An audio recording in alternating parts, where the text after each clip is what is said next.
श्री परमात्मने नमः। ओम श्री गुरुभ्यो नमः। ओम श्री ऋषिभ्यो नमः। ओम असतो मा सद्गमय तमसो मा ज्योतिर्गमय मृत्योर्मामृतंगमय। ओम शांति शांति शांति। सभी को सादर नमस्तु। देववाणी संस्कृतम यूट्यूब चैनल में कठोपनिषद की श्रृंखला में आप सभी धर्म प्रेमी सज्जनों का हार्दिक अभिनंदन है। मित्रों, आज हम कठोपनिषद की 5वीं कक्षा को पढ़ने जा रहे हैं। अभी तक हमने आपको 4 कक्षाएं पढ़ा दी हैं और यह 5वीं कक्षा है। सभी कक्षाओं को क्रमानुसार पढ़ने के लिए प्लेलिस्ट में एक कॉलम बना दिया गया है, कठोपनिषद। उस कॉलम पर क्लिक करके आप सभी कक्षाओं को क्रमानुसार पढ़ें। आइएगा, गत कक्षा में हम बात कर रहे थे कि नचिकेता ने दूसरा वर मांगा था।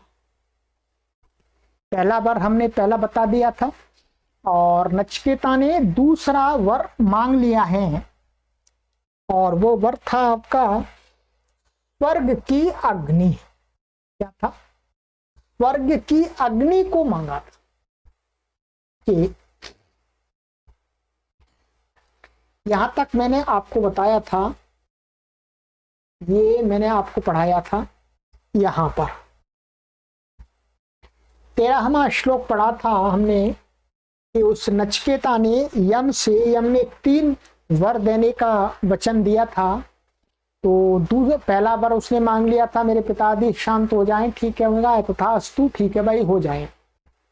दूसरा वर मांगा कि उसने कहा मुझे स्वर्ग की अग्नि को बताइएगा। स्वर्ग की अग्नि का यहाँ पर एक अर्थ है कि जो मोक्ष को प्राप्त करने का तरीका, मोक्ष को प्राप्त करने का ज्ञान, पद्धति, नियम कानून, वो पूछे उसने। क्योंकि नचिकेता सांसारिक चीजों से लिपटना नहीं चाहता, क्योंकि वो बहुत बड़े एक बादशाह ऋषि का बेटा है उसकी, और उसके पिता हैं, उसके पास धन दौलत अपार है, इसलिए उसको धन दौलत से वैराग्य हो गया है।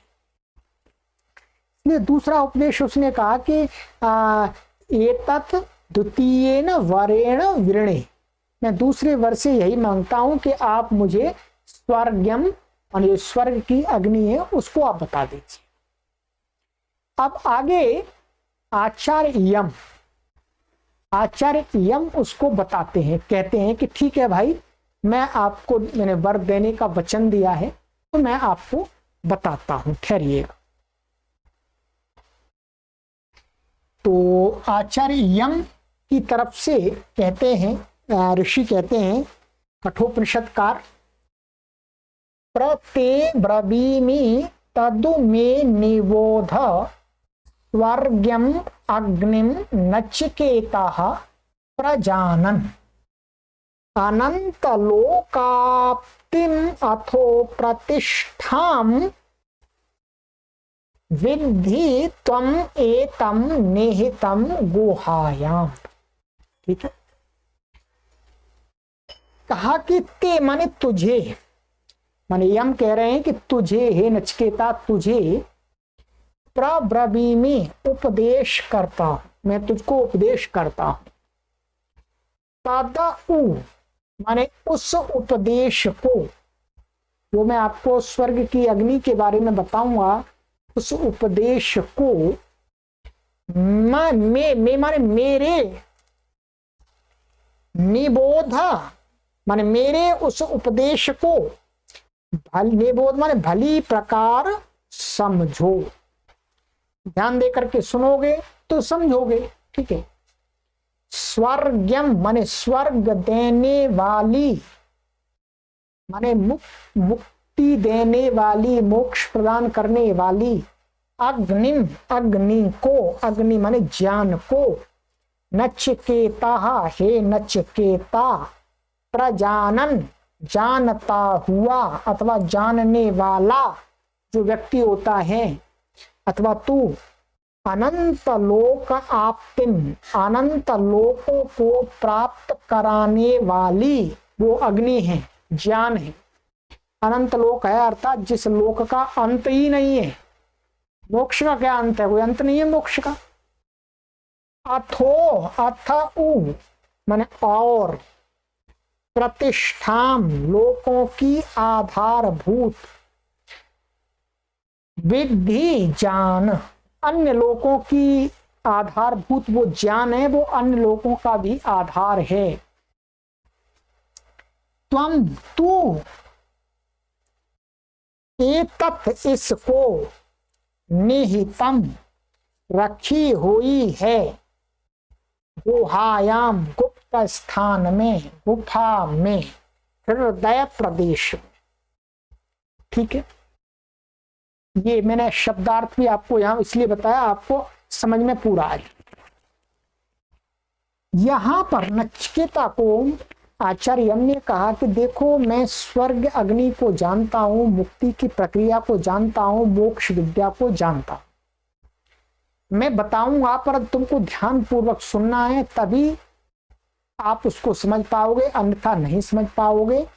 और यदि आपने समझ ली तो वो जो अग्नि है वो ज्ञान है, वो आपको अनंत लोक अर्थात मोक्ष को प्राप्त कराने वाला होगा।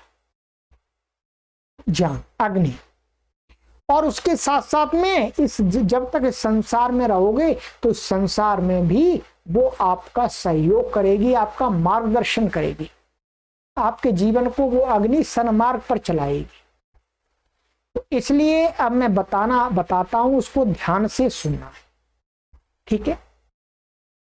और वो अग्नि, जो अग्नि है वास्तव में, अग्नि का अर्थात जो यहाँ ये कहा कि प्रतिष्ठा लोगों का विद्धि जान, तो मन तू इसको निहितम रखी हुई है। वास्तव में यहाँ पर उस विद्या से प्राप्त जो मुक्ति मन मोक्ष, मुक्तावस्था, मोक्ष की अवस्था, वो कहां पर है? कहते हैं गहरे गुफा में छुपी हुई है। कहां पर? हृदय प्रदेश के अंदर। ऐसा एक माना गया है। अंदर माने हृदय प्रदेश को यहां अंदर मानते हैं। अंदर परमात्मा तो सब जगह है। ठीक है। परंतु क्या है, उसको ध्यान उस पर केंद्रित ठीक प्रकार से कहते हैं कि हृदय प्रदेश पर करने से वो जल्दी उसके साथ में संबंध बन जाता है। तो इसलिए कहते हैं वो हृदय प्रदेश में रखी हुई है।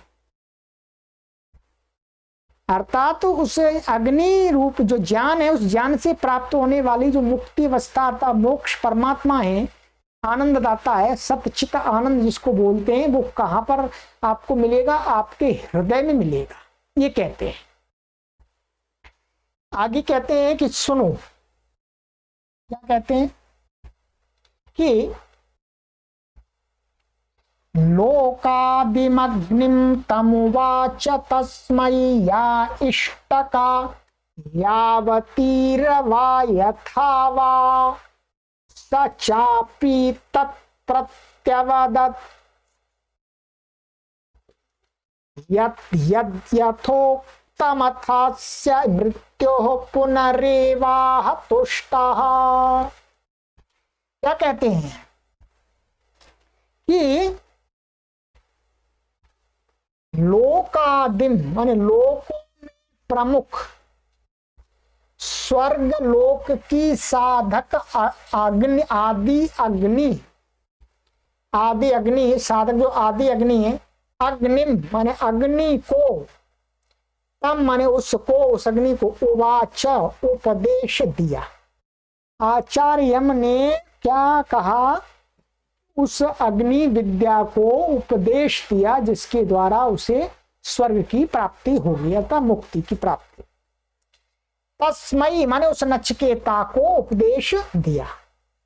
याह जो इष्टका ईटें यावती जितनी वा या यथा जैसी वा या सा उस नचिकेता ने सा च माने और अपि माने भी तत् उस यथोक्तम माने यथा उत्तम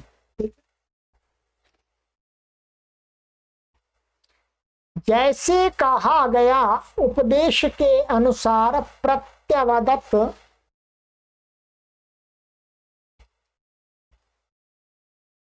कह दिया सुना दिया अतः इसके बाद अस्य इसका माने इसको मृत्यु माने यम आचार्य ने पुनः एवं फिर का आह कहा तुष्ट प्रसन्न हुए।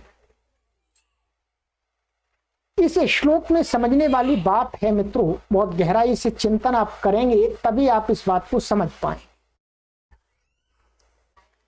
जो यमाचार्य हैं उन्होंने अग्नि विद्या का उपदेश दिया।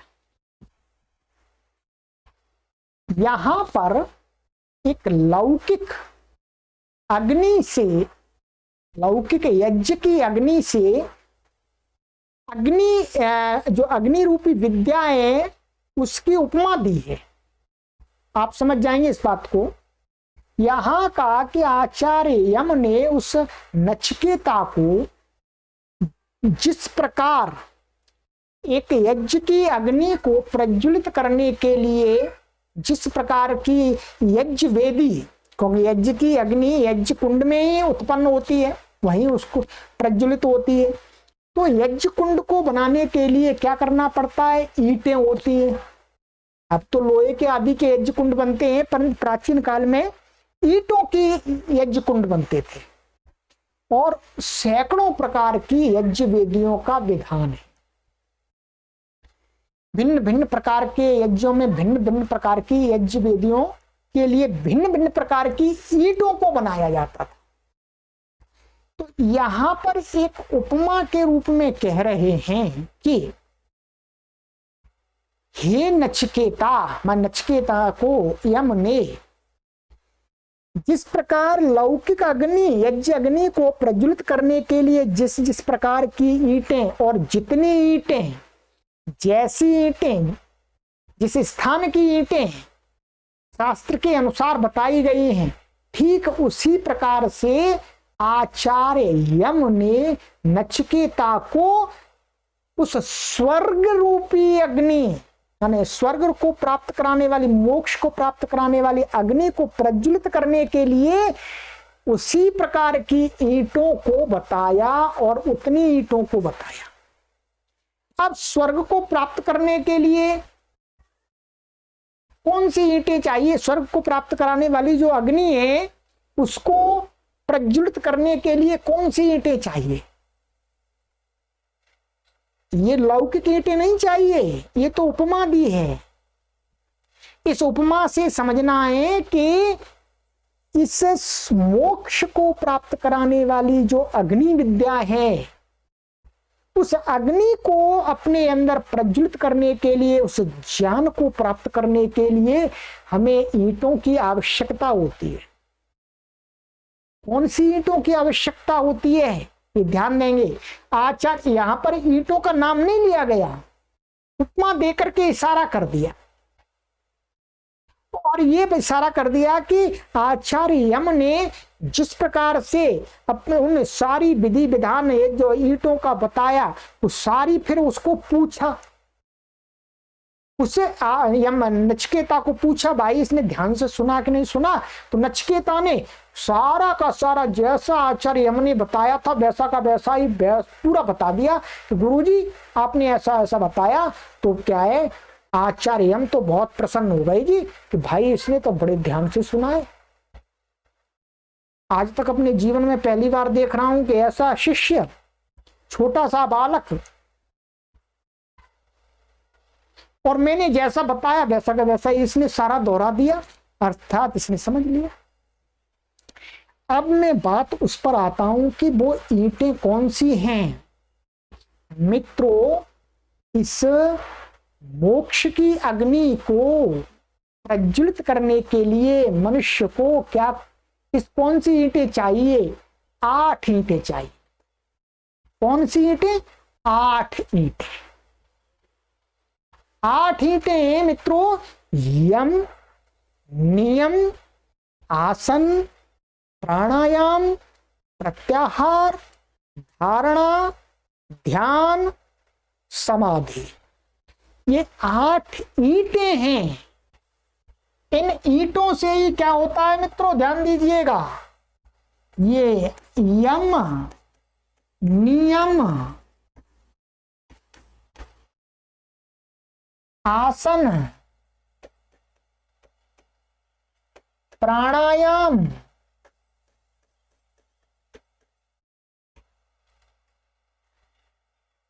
और प्राणायाम, प्रत्याहार, यहीं पर देखिए प्रत्याहार,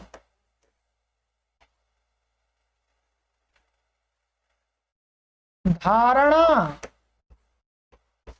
ध्यान, ये ध्यान है, और यहां एक समाधि। ये 8 ईंटें हैं मोक्ष की अग्नि को प्रज्वलित करने के लिए। ध्यान दीजिए, ये 8 ईंटें, कोई आप ऐसी ईंटों को मत उठा लाइएगा। ये 8 ईंटों को आचार्य यम ने बताया कि हे नचिकेता, मोक्ष प्राप्ति की जो अग्नि विद्या है उसको अपने अंदर प्रज्वलित करने के लिए, को समझने के लिए क्या करना है? इन 8 ईंटों को इकट्ठा करना है। इन 8 ईंटों से अपने आप को तपाना है। इन 8 ईंटों में अपने आप को रखना है। ये यम, नियम, आसन, प्राणायाम, प्रत्याहार, धारणा, ध्यान, समाधि, इनको विस्तार से बताया, उन्होंने उपदेश किया। नचिकेता ने वैसा का वैसा ही बता दिया और वादा भी कर दिया जी मैं इसको अपने जीवन में अपनाऊंगा। आचार्य यम तो बहुत प्रसन्न हो गए मित्र। ठीक है, अब यम क्या है, नियम क्या है, आसन क्या है, प्राणायाम क्या है, प्रत्याहार क्या है, धारणा क्या है, ध्यान क्या है, समाधि है, ये मैंने योग दर्शन की एक कक्षा पढ़ाई है, उसमें विस्तार से चर्चा की है। क्योंकि यहां पर इस पर चर्चा करने लग जाएंगे तो बहुत समय इसी में चला जाएगा। ठीक, तो ये क्या है, योग के 8 अंग ही क्या है, यहां पर आचार्य यम ने ईट शब्द से इष्ट का शब्द से कह करके बताया। आज कोई भी व्यक्ति यदि स्वर्ग को प्राप्त अर्थात मुक्ति को प्राप्त करना चाहता है तो उसको इन 8 ईंटों को अपने अंदर धारण करना होगा। इन 8 ईंटों की यज्ञ वेदी बनानी होगी, तब अग्नि विद्या, मोक्ष की विद्या ही इसमें प्रज्वलित होती है, प्रकाशित होती है, अन्यथा नहीं होती है। ध्यान दें, इस सभी की विस्तार से मैंने आपको योग दर्शन की यहाँ प्लेलिस्ट में देखिएगा, योग दर्शन, तो वहां पर आपको बहुत पूरा योग दर्शन मैंने पढ़ाया है, उसमें यम नियम की कक्षाओं को भी आप देख सकते हैं। चलिएगा, ये तो फिर वैसा का वैसा ही सुना दिया। तो क्या है, मृत्यु तुष्ट हो गया, संतुष्ट हो गया, पुनः एव आह, फिर उसने कहा, इसने मृत्यु ने, आचार्य हमने संतुष्ट होकर के कहा। क्या कहा, आगे कहते हैं, क्या कहते हैं,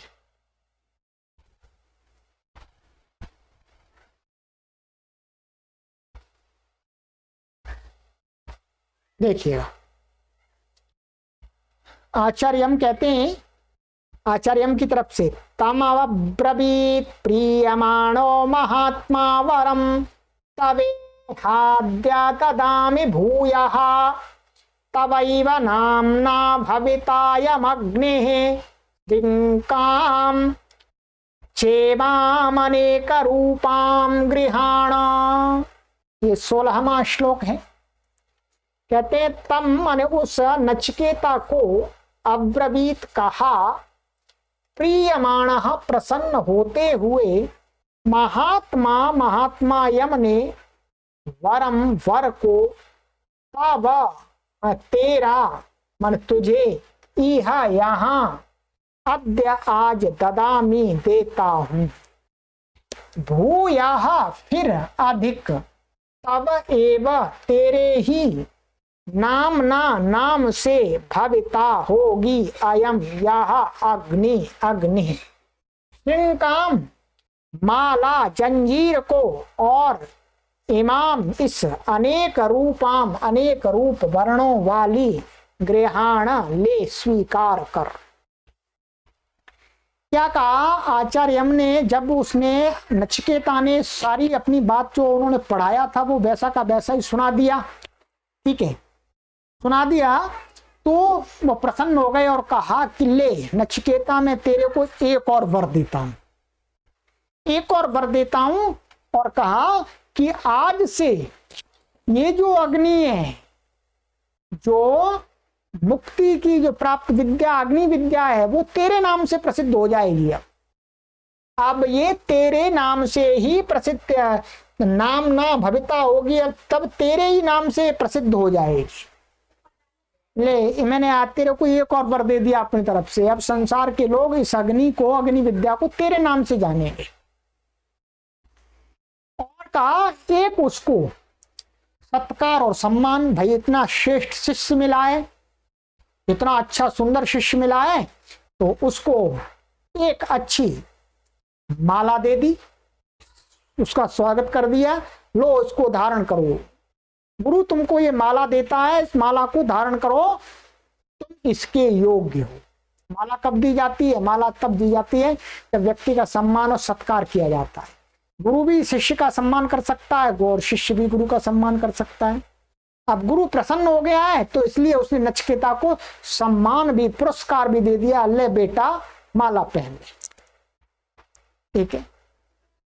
अब वो जाएगा माला पहन करके नचिकेता जब अपने घर पर, तो उसके घर वाले तो बहुत प्रसन्न हो जाएंगे, जी अरे आचार्य हम आचार्य ने इसको सम्मानित किया है, इसको पुरस्कृत किया है, ये तो बहुत बड़ा आदमी बन गया, बहुत बड़ा आदमी बन गया। तो आचार्य यम ने उससे कहा कि ये आज से तेरे नाम से ये वाली जो अग्नि विद्या है, वो अग्नि है, वो तेरे नाम से अब प्रसिद्ध हो जाएगी। तो वर्तमान में अब उसको नचिकेता अग्नि बोलते हैं, ठीक है, नचिकेता के नाम से प्रसिद्ध हो गई है। चलिएगा,